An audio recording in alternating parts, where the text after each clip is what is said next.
نحمده ونصلي على رسوله الكريم أما بعد فأعوذ بالله من الشيطان الرجيم بسم الله الرحمن الرحيم ظهر الفساد في البر والبحر بما كسبت أيدي الناس ليذيقهم بعض الذي عملوا لعلهم يرجعون صدق الله العظيم. سامعین کرام اور معزز ساتھیوں، اللہ تعالیٰ نے اس کائنات کو بنایا اور بنانے کے بعد یہ بھی بتلا دیا یہ کائنات ہمیشہ کے لیے نہیں بنی ہے. ایک وقت ایسا آئے گا کہ اس دنیا کو بھی ختم ہو جانا ہے. یہ طاقتور پہاڑ، یہ بڑے بڑے سمندر اور یہ زمین و آسمان جن کو کوئی نقصان نہیں پہنچا سکتا ہے، اللہ تعالیٰ ایک وقت میں ان تمام چیزوں کو ختم کر دیں گے. حالانکہ آسمانوں پر چمکنے والے ستارے، سیارے، سورج اور چاند، جس کو توڑنا یا ختم کرنا ایک بہت مشکل کام ہے، لیکن اللہ تعالیٰ نے قرآن کریم میں فرمایا کہ ایک وقت ایسا آئے گا کہ یہ بھی ختم ہو جائے گا. لیکن یہ ایک ایسی خبر ہے، ایک ایسی بات ہے کہ جس کے اوپر یقین کرنا بہت مشکل کام ہے، چونکہ اس کا مشاہدہ عام طور سے لوگوں کو ہوا نہیں. اس لیے آدمی یہ سوچتا ہے کہ یہ کائنات اتنے زمانے سے چل رہی ہے، اچانک ختم کیسے ہو جائے گی، اور اس کو ختم کر کے فائدہ کیا ملے گا. بس جیسے دنیا چل رہی ہے یوں ہی چلتے رہے گی، جیسے اور لوگوں کا عقیدہ ہے. لیکن اسلام یہ کہتا کہ نہیں، اس دنیا کو ختم ہونا ہے. اور قرآن کریم میں جتنے مضبوط طریقے سے قیامت کے منظر کو اللہ نے بیان کیا ہے، اتنے مضبوط طریقے سے کسی اور چیز کو بیان نہیں کیا. الگ الگ ناموں سے اور الگ الگ واقعات سے قیامت کی یاد دہانی کرائی ہے. اب چونکہ قیامت تو آئے گی اپنے وقت پر، جس کا علم کسی کو نہیں ہے اللہ کے سوا، لیکن اس سے پہلے اللہ تعالیٰ ایسے ایسے حالات لاتے رہتے ہیں کہ جس کو دیکھ کر آدمی کو یہ لگے کہ اس دنیا کو ایک نہ ایک دن ختم ہونا ہے، اور اس دنیا کو چلانے کے پیچھے کسی اور کا حکم ہے. آپ کے حساب سے یہ دنیا نہیں چل رہی ہے. چنانچہ اسی لیے کبھی کبھی اللہ تعالیٰ سیلاب بھیج دیتے ہیں، کبھی اللہ تعالیٰ زلزلے والے واقعات کو رونما کرتے ہیں، اور کبھی اس کے علاوہ اور بھی ہلاکتیں ہوتی رہتی ہیں انسانوں کی، یہ بتلانے کے لیے کہ یہ زمین اور زمین پر جو کچھ ہے یہ میرے حکم سے چل رہا ہے. میں جس دن اس کو حکم دیتا ہوں کہ تو پھٹ جا تو زمین پھٹ جاتی ہے، اور جب میں حکم دیتا ہوں کہ تو اپنے حساب سے چلتی رہے تو اپنے حساب سے زمین چلتی رہتی ہے. چنانچہ زلزلہ ایک ایسی خطرناک اللہ کی طرف سے عذاب ہے کہ اس سے بڑی خطرناک عذاب کوئی نہیں ہے. اس لیے کہ انسان اس عذاب کے اندر ایک دم سے اوپر سے ایک دم نیچے آ جاتا ہے. بنی بنائی عمارتیں آدمی لاکھوں کروڑوں میں خریدتا ہے، وہ منٹوں اور لمحوں میں ختم ہو جاتے ہیں. وہ ہنستے کھیلتے خاندان جس کے چند افراد ایک گھر میں سوئے ہوئے ہوتے ہیں، وہ چند منٹوں میں سارے ہی خاندان کیا ہو جاتے ہیں، تباہ و برباد ہو جاتے ہیں. وہ بڑی بڑی کمپنیاں جس کو بنانے میں انسان کو صدیاں گزر جاتی ہیں، اور وہاں تک پہنچنے میں انسان نہ جانے کیسی کیسی مصیبتوں کو جھیلا ہوگا، اللہ لمحوں اور منٹوں میں اس کمپنی کو اور ان کی ترقی یافتہ چیزوں کو ختم کر دیتے ہیں. اور یہ اللہ کا عذاب اس شکل میں آتا ہے کہ دنیا کی کوئی بڑی سی بڑی طاقت بھی اس زلزلے کے عذاب کو نہیں روک سکتی ہے۔ اب اس کی وجوہات کیا ہے؟ آخر یہ زلزلے آتے کیوں ہیں؟ اگر سائنس سے جا کر آپ پوچھو گے تو سائنس آپ کو اس کی طبعی وجوہات بتائیں گے۔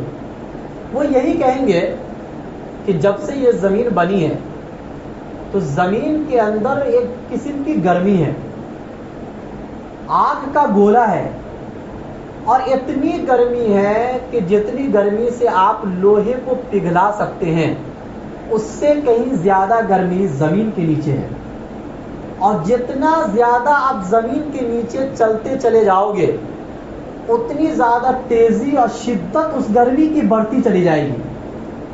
اب سائنس کا یہ ماننا ہے کہ یہ گرمی اور تیزی جب بہت زیادہ زمین کے اندر پھیل جاتی ہے تو زمین کبھی اپنے آپ سکڑتی ہے اور کبھی پھیلتی ہے۔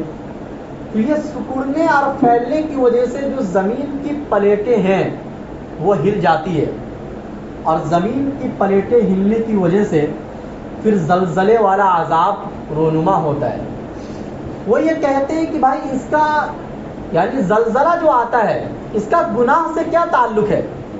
ایک آدمی گناہ کر رہا ہے، نماز نہیں پڑھ رہا، روزے نہیں رکھتا ہے، شراب پی رہا ہے، بے حیائی کے سارے کام وہ کر رہا ہے، ایک طرف یہ کام ہے اور ایک طرف زلزلہ ہے، زلزلے کا اس کام سے کیا تعلق ہے؟ وہ آپ کو اس طریقے سے سمجھائیں گے۔ جن کا خدا پر ایمان نہیں ہوگا، لیکن جن کا خدا پر ایمان ہوگا اور جس کو یہ معلوم ہے کہ اس کائنات کو چلانے والا صرف اور صرف خدا ہے، وہ یہ نہیں کہے گا۔ اب ہم اس سوال کا جواب اگر اسلام کی روشنی میں تلاش کریں تو اللہ کے نبی صلی اللہ علیہ وسلم نے خود قرآن کریم نے کئی جگہوں پر اس بات کو کس انداز میں بیان فرمایا ہے۔ چنانچہ ایک جگہ پر قرآن کریم نے فرمایا أَفَأَمِنَ الَّذِينَ مَكْرُوا السَّيِّئَاتِ أَن يَخْسِفَ اللَّهُ بِهِمُ الْأَرْضَ أَوْ يَأْتِيَهُمُ الْعَذَابُ مِنْ حَيْثُ لَا يَشْعُرُونَ۔ کیا آپ لوگ اس بات سے مطمئن ہو گئے، برائی کر کے بھی اس بات سے مطمئن ہو گئے کہ اللہ آپ کو زمین میں دھسا دے، یا ایسی جگہ سے عذاب آ جائے جہاں سے آنے کا تمہیں وہم و گمان بھی نہ ہو، او یاخذہم فی تقلبہم فما ہم بمعجزین، یا اللہ تم کو پکڑ لے تمہارے چلنے پھرنے کے دوران اور تم اللہ کو عاجز نہیں کر سکتے ہو۔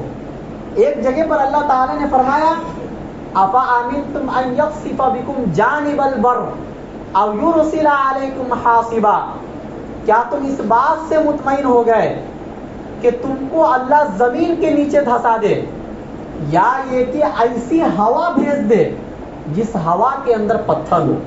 اور اس قسم کی ہوائیں پہلے زمانے میں آئی ہے پچھلی قوموں کو عذاب دینے کے لیے۔ سورہ ملک میں اللہ تعالیٰ فرماتے ہیں افامنتم ان یخسف بکم الارض فاذا ہی تمور، کیا تم اس بات سے مطمئن ہو گئے کہ اللہ تم کو زمین میں دھسا دے اور زمین لرزنے لگے، کانپنے لگے؟ فرمایا هو الذی جعل لکم الارض ذلولا فامشوا فی مناکبها وکلوا من رزقہ، وہی ذات ہے جس نے تمہارے لیے زمین کو بنایا ہے اور زمین کو چلنے کے قابل بنایا، ورنہ زمین چلنے کے قابل نہیں تھی۔ زمین کے اندر اتنی کشش ہے اور اتنا کھچاؤ پن ہے کہ آپ زمین پہ اگر ایک قدم رکھ دیں گے تو دوسرا قدم آپ نہیں رکھ سکتے ہیں، یعنی قدم کو آپ اٹھا نہیں سکتے، اتنی کشش ہے زمین کے اندر، اتنا کھچاؤ پن ہے۔ لیکن اللہ تعالیٰ نے اس زمین کو چلنے کے قابل تمہارے لیے بنا دیا۔ والارض فرشناها فنعم الماہدون، ہم نے زمین کو تمہارے لیے بچھونا بنا دیا، اور کتنے بہترین طریقے سے ہم بچھونا بنانے والے ہیں۔ اللہ تعالیٰ فرما رہے ہیں، یعنی اللہ تعالیٰ نے ان 3 آیتوں میں آپ سے مخاطب ہو کر یہ فرمایا ہے کہ آپ گناہ کر کے مطمئن نہ ہو جانا کہ اللہ تم کو زمین میں نہ دھسا دے، اللہ قادر ہے اس بات پر۔ 7ویں پارے میں اللہ فرماتے ہیں قل هو القادر على ان يبعث عليكم عذابا من فوقكم او من تحت ارجلكم، کہ اللہ قادر ہے اس بات پر کہ تمہارے اوپر عذاب تمہارے اوپر سے بھی بھیجے یعنی بارشوں والا عذاب, اور تمہارے نیچے سے بھی عذاب بھیجے یعنی زلزلے والا عذاب, او یلبسکم شیعا ویذیق بعضکم باس بعض, اور اللہ اس طریقے سے بھی عذاب دے سکتے کہ تم لوگوں کو آپس میں اللہ لڑا دے, یہ بھی اللہ کا بہت بڑا عذاب ہے. تو اللہ تو اس بات پر بھی قادر ہے. اللہ تعالی نے فرمایا افا امین اہل القری ان یاتیہم باسنا بیاتا وہم نائمون, کیا آپ لوگ اس بات سے مطمئن ہو گئے کہ آپ رات میں سو رہے ہیں اور اسی حالت میں اللہ کا عذاب آ جائے؟ جیسا کہ ابھی آیا ترکی کے اندر, آدمی سو رہا ہے, کسی کو معلوم نہیں کیا ہونے والا ہے, ہر آدمی یہ سوچ کر سو رہا ہوگا کہ صبح اٹھ کر کام پر جانا ہے, اور اللہ تعالیٰ نے منٹوں میں لمحوں میں ایک وقت میں سارے لوگوں کو ہلاک و برباد کر دیا. تو اللہ تعالیٰ کی اس عذاب سے کبھی بھی مطمئن ہونے کی ضرورت نہیں ہے. آپ گناہ کرتے ہو, گناہ کرنے کے بعد ڈرنے کی ضرورت ہے. اللہ وقتاً فوقتاً ایسے عذاب بھیجتے رہتے ہیں. پچھلی قوموں میں تو ایسا ہوا کہ وہ قوم جب گناہ کرتی تھی تو ساری قوم کو اللہ بیک وقت ہلاک کر دیتے تھے. چنانچہ قوم عاد, قوم سمود, ان کا واقعہ اللہ تعالی نے قرآن کریم میں بیان فرمایا ہے. اللہ نے فرمایا ارم ذات العماد التی لم یخلق مثلها فی البلاد, یہ اتنی مضبوط قوم تھی کہ اس جیسی قوم میں نے ساری دنیا میں پیدا نہیں کیا.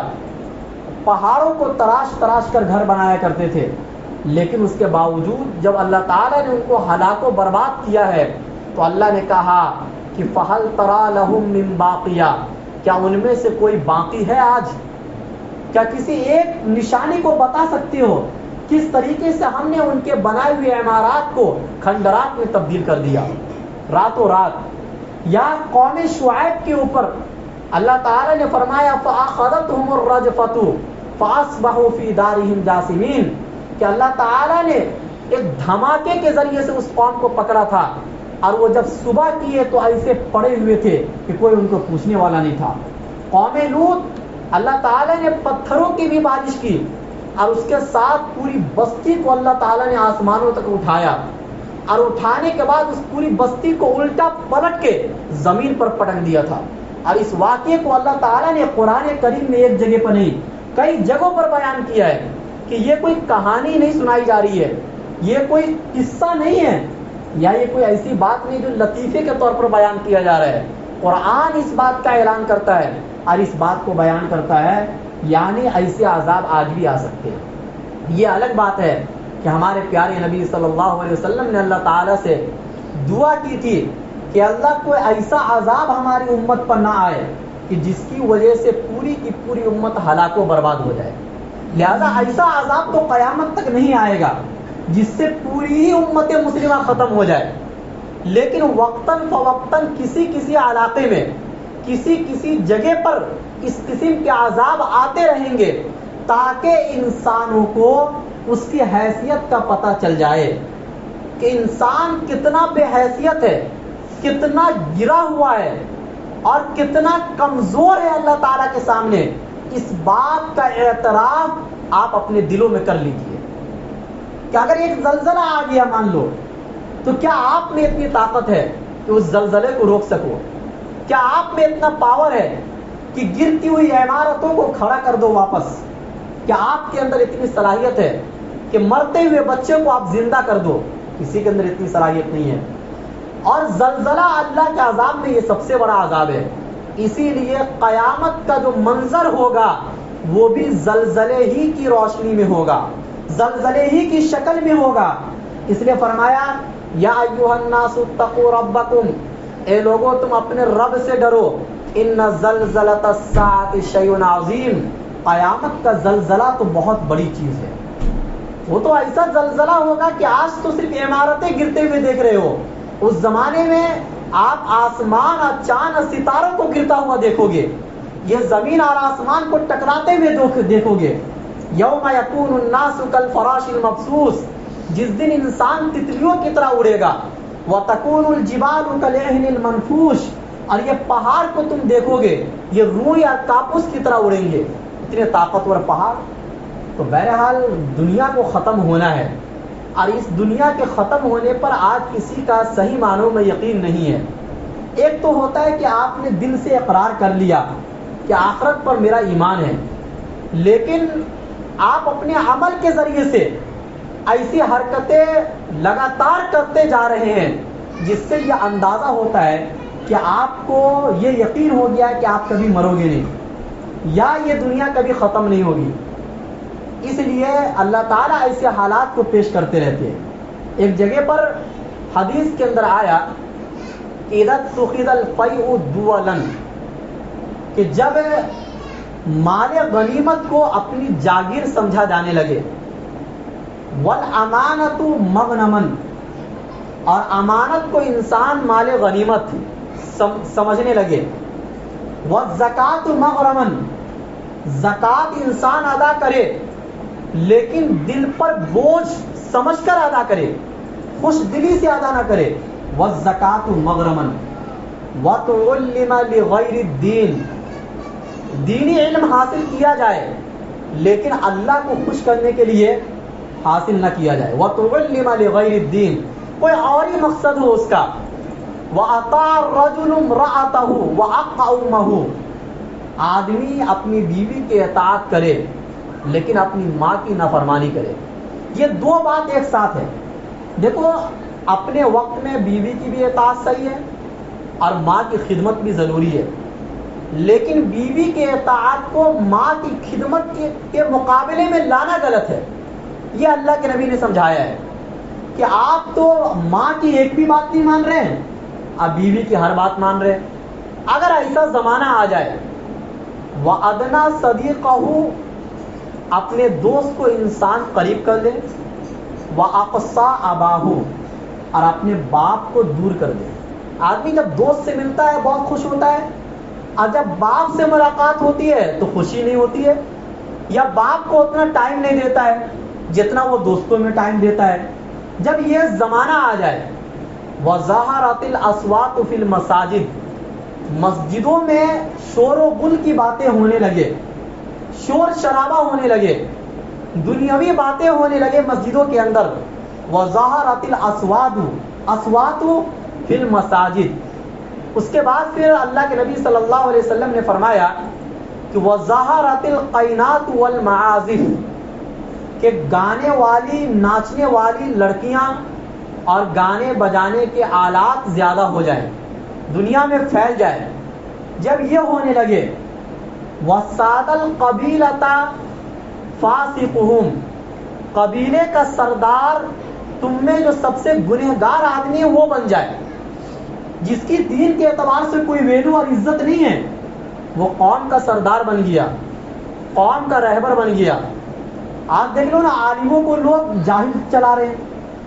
جب ایسا زمانہ آ جائے، یا اسی طریقے سے وَكَانَ زَعِيمُ الْقَوْمِ أَرْذَلَهُمْ، قوم کا رہبر اور لیڈر قوم کا سب سے بدترین اور ذلیل آدمی بن جائے، جس کے محلے میں کوئی ویلو نہیں، معاشرے میں کوئی ویلو نہیں، گھروں میں کوئی عزت نہیں، ایسے آدمی کو آپ نے کیا بنا دیا؟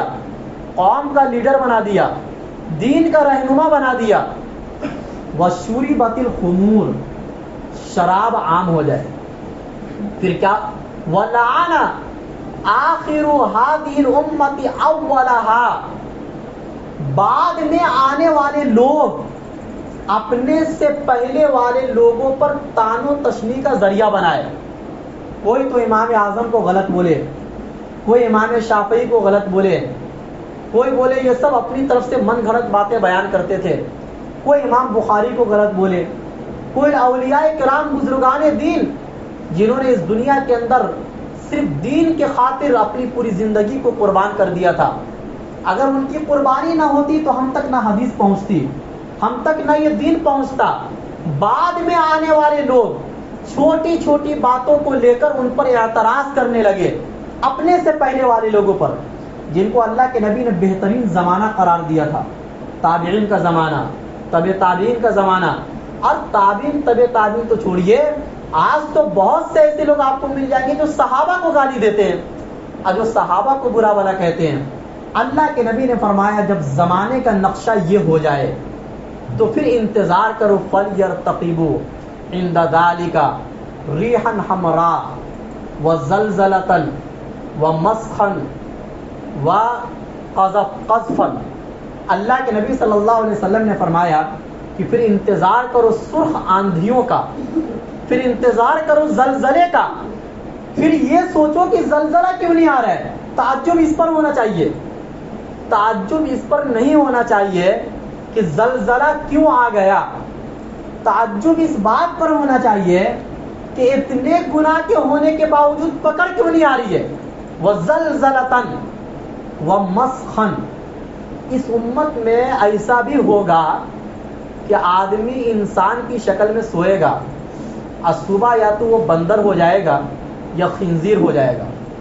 دیکھو پچھلی قوم میں یہ ہوا ہے بنی اسرائیل میں، اور اللہ نے اس کا ذکر قرآن کریم میں کیا وَجَعَلَ مِنْهُمُ الْقِرَدَةَ وَالْخَنَازِيرَ وَعَبَدَ الطَّاغُوتَ. قرآن میں اس کا ذکر ہے کہ وہ لوگ جو سنیچر کے معاملے میں زیادتی کیے تھے، یعنی سنیچر کے دن اللہ تعالیٰ نے بنی اسرائیل کو حکم دیا تھا کہ آپ مچھلی کا شکار اس دن میں نہ کرو، بقیہ دنوں میں کر سکتے ہو. اب اس کے پیچھے کیا لاجک تھی اللہ بہتر جانتے ہیں، لیکن منع کیا تھا اللہ تعالیٰ نے. ان لوگوں نے کیا کیا، اس دن جال لگا کے رکھ دیا، اور مچھلی اتوار کے دن ان لوگوں نے نکالا. تو بات تو وہی ہے کہ چاہے آپ جال لگائے چاہے آپ مچھلی مارو، مچھلی تو پھنسے گی اس کے اندر. اللہ تعالیٰ نے اس قوم کو ایسا کیا کہ کچھ لوگوں کو بندر بنا دیا اور کچھ لوگوں کو اللہ نے خنزیر بنا دیا. اللہ کے نبی صلی اللہ علیہ وسلم نے فرمایا کہ اس امت میں یہ کام ہوگا.